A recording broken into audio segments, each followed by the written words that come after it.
Binigyang diin ng Philippine Air Force na kailangan pa rin ng mga karagdagang kagamitan, kabilang na ang multi-role fighter jets. Sa kabila ito ng napipintong acquisition sa 12 dagdag na FA-50 light combat jets mula sa South Korea.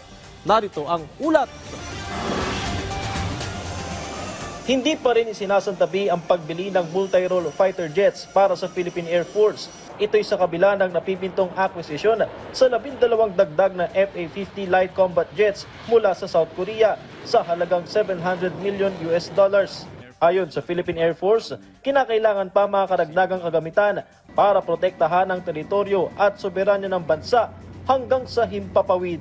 The proposal to acquire multi-role jet fighters is still pending. It's still part of our plans because we still need more. In spite of this 12 additional FA-50s, we would still be needing more fighter aircraft because we have a very wide archipelagic area to protect and monitor. So, so far, no changes regarding the proposal for multi-role jet fighters.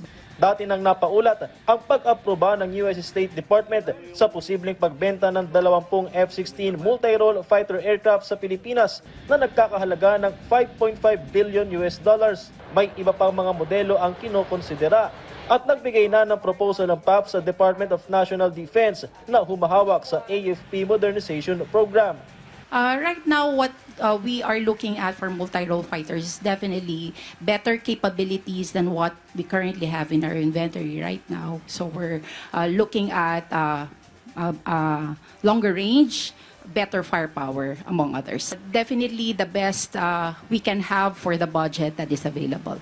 Oras na dumating ang mga mas moderno at bagong FA-50 Block 70 na target ma-deliver hanggang 2030. Tiniyak ng PAF na may sapat na kapabilidad ang kanilang mga piloto. 12 FA-50 ang binili mula 2015 hanggang 2017. Ngunit isa sa mga ito ay nag-crash sa isang operasyon sa Bukidnon noon lamang Marso.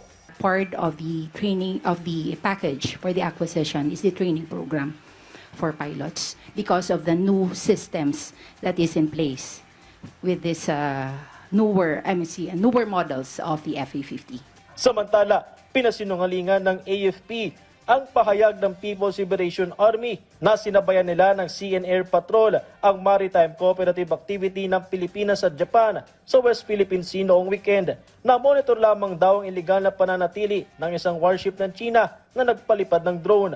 Reports like this are mere attempts at misinformation, disinformation, and malinformation to shape the internal and domestic narrative of the Chinese Communist Party's illegal claims in our maritime domain.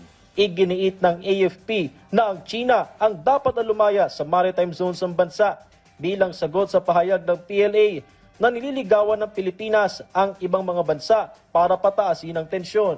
Patrick De Jesus para sa Pambansang TV sa Bagong Pilipinas.